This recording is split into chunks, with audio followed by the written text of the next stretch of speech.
और जो हमला कर रहे हैं वो तो सीधे धर्मेंद्र प्रधान जी को चुनौती है, तो इस्तीफा दो। उन्होंने तो क्लीन चिट दिया था ना।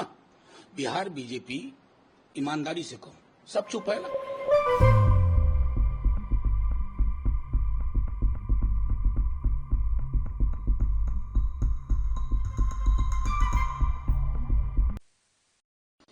नौटंकी क्यों कर रहे हो? धर्मेंद्र प्रधान दोषी हैं, धर्मेंद्र प्रधान दोषी हैं, प्रधानमंत्री दोषी हैं, उनकी चुप्पी आपराधिक है। नेट का एग्जाम कैंसिल करना पड़ा। नीट में आप एक आधारहीन मसालेदार स्टोरी बना रहे हैं गेस्ट हाउस बुकिंग की, मतलब, और उसके बाद कह रहे हैं सरनेम यादवेंदु, तो नीरव मोदी और माननीय प्रधानमंत्री नरेंद्र मोदी जी रिलेटेड है। अब करो रिफ्यूट।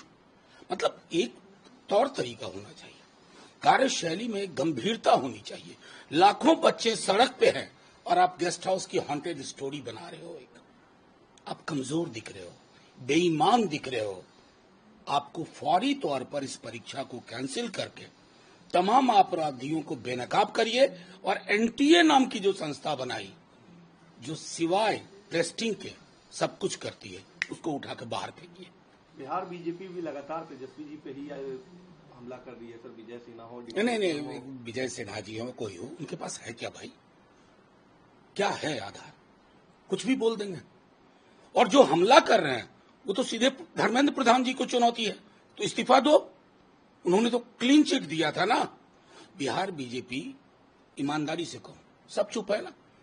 आरक्षण की जो पहल थी हमारी, उसको हाईकोर्ट ने रद्द कर दिया। सबके मुंह पे ताला है।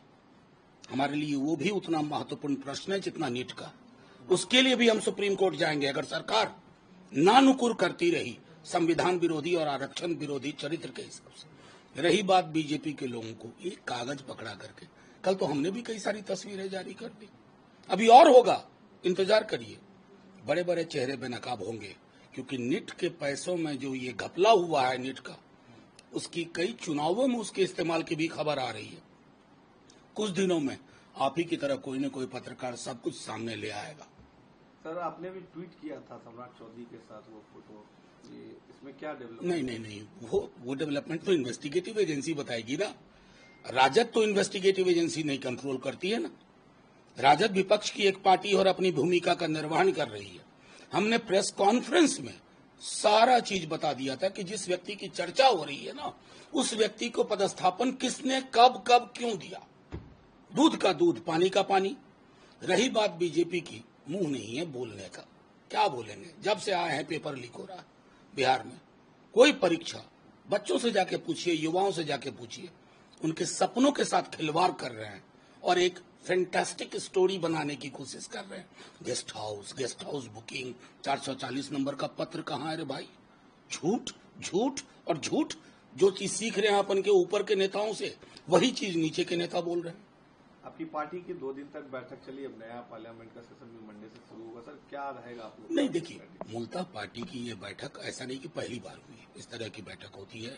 हम हर लोकसभा सीट की विधानसभा वार हमने समीक्षा की, अपनी ताकत को भी पहचान किया और अपनी जहां जो कमजोर पहलू है उसको भी पहचान किया। उसके बाद लोकसभा में संसदीय दल के नेता का चयन हुआ, जो अभय कुशवाहा जी हुए। संसदीय दल का लोकसभा में मुख्य सचेतक सुरेंद्र यादव जी हुए, और राज्यसभा में क्योंकि वहां मुख्य सचेतक पहले मीसा जी थी, अब डॉक्टर फैयाज अहमद साहब को दिया गया। ये कुछ निर्णय हुए, कुछ आगे की कार्य योजना बनी है, और इतना यकीन दिलाते हैं कि बिहार के बच्चों को जो एक बात समझ में आई थी कि नौकरी का मतलब तेजस्वी, उसमें विराम नहीं होने देंगे। वो कहानी फिर से चलेगी, और उस कहानी की जो सिरे इन लोगों ने कमजोर किए हैं बीते दिनों में, उस सब को पुख्ता और मजबूत करेंगे। विधानसभा चुनाव कल हो या परसों। आरजेडी पार्लियामेंट में उठाएगी इस मुद्दे को, आप ही रहेंगे? ऑफ कोर्स, निश्चित। आरजेडी हमेशा मुखर रही है, चाहे किसानों का मसला हो, मजदूरों का मसला हो, युवाओं का मसला हो। और इस सरकार को मैंडेट भी उसी तरह का है, सावधानी से चलो नहीं तो दुर्घटना हो जाएगी।